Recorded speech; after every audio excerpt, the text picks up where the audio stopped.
Guys, so I'm quite ill at the moment. As you can hear, I'm just getting over, well, it's probably in its worst stage right now, but some form of cold. I'm just trying to get this at the right. And one of the main things I've had is that my just throat and voice has been really, really bad. I think it probably is a sign that I needed to do some kind of like silent going within period. But this has made me see and observe a number of things about my YouTube channel. So I started a bunch of YouTube channels. I mean, not loads, but 3 channels, and I've got an idea for a 4th. Around like 2-3 months ago. Between that time I started really pushing them all. Like this one obviously I've had for a long time, but I was kind of on it, I was off it, I wasn't really very consistent. And most of the others were brand new, and they came because I just suddenly felt guided to do that because it fitted in with the lifestyle that I want to create. As much as I love doing art, I realised that I didn't actually like the lifestyle that art created, and I didn't want it to be my only thing because it was very much at home, alone, painting. You have to really be in your own space. You don't really mix with anybody, and it was a bit too isolated for me. I used to be a photographer before that, and I felt like that was a much better balance because I'd be out there on shoots and then I'd be editing at home alone. And although I didn't want to do photography anymore, certainly not in the way I was doing it, I realised that, you know, lifestyle is so important, and that is why I sort of felt guided and pushed to start building my YouTube channels more, coinciding with just me getting a bit more confident and just pushing myself to be on camera.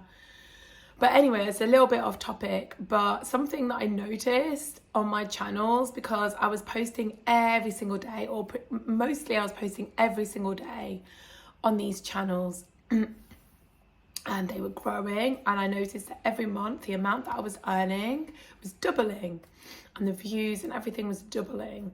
And I was only obviously looking at this over like 1 to 3 months. I think one of my channels was just over 2 months, and one of them was like just over 3. But there was like a really obvious steady incline, right? And I'm not saying I was definitely posting every day, but I was posting very regularly and pretty much every day, and sometimes even more than once a day. And I was doing shorts as well in between, especially on my travel kind of location channel. And then what happened was I went home to visit my family, and I was filming a lot. So I was getting loads of locations in around Devon and Cornwall, absolutely stunning area, where I spend a lot of time, but I haven't been doing my vlogs since I've last been there. So I thought, great, this is an opportunity to, for the first time, capture some of this. So I did that, but I was so knackered between, you know, that, helping with the garden, that I just didn't get to edit any. I think I managed to do like 1 or 2 in about 2 weeks. And my views and my money started to go boom. Like, obviously when I say money, I'm really not earning anything of any substantial value. But that didn't bother me because I know that was building, and just that it was going up was a positive thing. So I'm like, well, it's growing, right? It's building. And he just went, And then when I got back, there was a few other opportunities to film, things that were like one-off opportunities, like Chelsea in Bloom, and a few other things that were not open-ended. So I thought, I've just got to go film these things. Again, didn't get a chance to really edit. And then I was just ready. I was sat there ready to edit, and this happened, this cold. So I obviously can't speak really well and do voiceovers for my travel vlogs, and you know, so I wasn't able to do anything.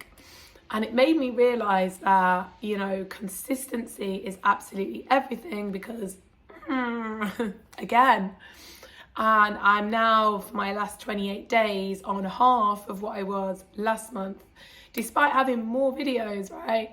Which, I mean, it's obviously quite obvious, but it just shows how much YouTube supports your algorithms when you're posting daily and frequently. Especially on this channel, I was getting up to, I don't really look at the numbers obsessively like that, but you obviously see like a general trend, and I was getting up towards like, you know, 500 views on videos, and then spending some time away and coming back, it was like back down to, you know, like 80. And I was like, felt like I was starting like right back from the beginning when I decided to put effort into vlogging. And I realized that, you know, when you're getting going, maybe later when you're bigger and you have like a really good following, you can chill back a bit and you can make 1 or 2 much better videos. Obviously, when we're getting going, we're practicing, you know, it takes 10,000 hours to become an expert. I don't expect to be an amazing travel vlogger within 2 months. I expect to do it, become more comfortable on camera, become more comfortable filming, become better editing. And when there's like a budget there, I can pay some people to help. Way off that, but I'm a big believer in just doing things, because you don't learn by waiting to be better, you learn by doing and practicing. And it was working, you know, I was building, I was growing. I also had a massive setback on my travel channel, because if you wanted to get into YouTube, by the way, don't fall for the scam of using audios that say that they are copyright free and you're totally free to use them. I tried so many, and so many of them got flagged. It doesn't harm your channel, but it basically means you can't monetize that video.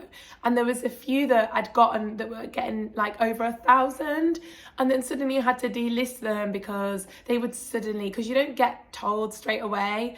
And I found out later that there's actually people that make a living off this and do this because they just put music up that, yeah, they own, and they say it's copyright free, and then they come and challenge it, I don't know, a month later or whatever, and they actually get paid by YouTube or something. So there is some kind of reason why people are doing this, and they're actually getting money from it. And I fell prey to it a few times. And there was one song in particular, because it just didn't get flagged for over a month. And I was like, wow, this is a song. So I just started overusing it. And I ended up, like, suddenly they just wiped out a ton of videos about 6 weeks later. And I was just gutted, because I just felt like all that hard work that I'd put in was just worthless, because I had to delist them and totally redo the videos. But anyway, it's all a learning curve. But yeah, if you're making YouTube videos, some of my advice is like, just use the YouTube music unless you want to buy it. I don't really want to buy music at the moment, because I've already bought a few like editing apps and I want to make some money first. But you can download, so if you go onto your laptop and you go to the studio area, you can actually download YouTube's music, and it's fine. They have a massive catalogue. I'm not saying it's the best music in the world, but if you're just using it as background music, then you know, it's going to be okay. And I really highly recommend that over trusting these no copyright songs, because you might think you've gotten away with it, start making videos, and then like 1, 2, 3 months later, you're just gonna have to like delist all your videos once they've started to actually net like decent views.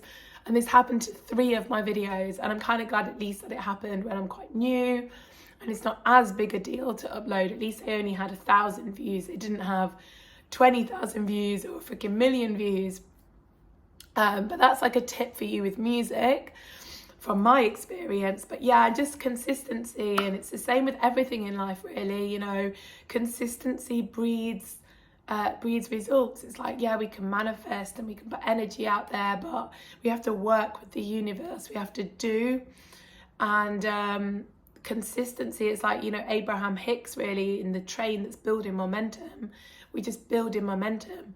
And I saw when I was consistently blogging every day, I was building momentum, I was getting better, I was feeling more comfortable on camera, I was getting more views, I was getting more money. And then as soon as I like stop, it just all falls away. It didn't retain, it dropped. So that's my number one tip. Even though I'm not a big channel, I can see it already, you know. If my number one tip is, if you want to grow a channel and you're like small right now, and you're making content that you sort of need to build an audience for, consistency is number one. And number two is pick music that you 100% know isn't gonna get, and don't trust any people that write in their title, this is free to use, no copyright. Don't trust them, because maybe some of them are genuine, but a lot of them are not genuine, and you're gonna end up like me, that you've suddenly got like 1,000 views and then the whole video gets pulled, well, or demonetized. So you're just going to lose all that momentum you built on that video, and you're going to have to start from the beginning. Anyway, I hope you can understand me with my voice, but I realise that I have to keep going. If I want to build my channel, I can't stop because my voice has gone a bit weird. I am going to stop on my travel channel, but I'm going to try and keep this one going. So I hope everyone is good, and let me know if you have any tips when you're first starting out your YouTube channel, and I'll speak soon. Bye.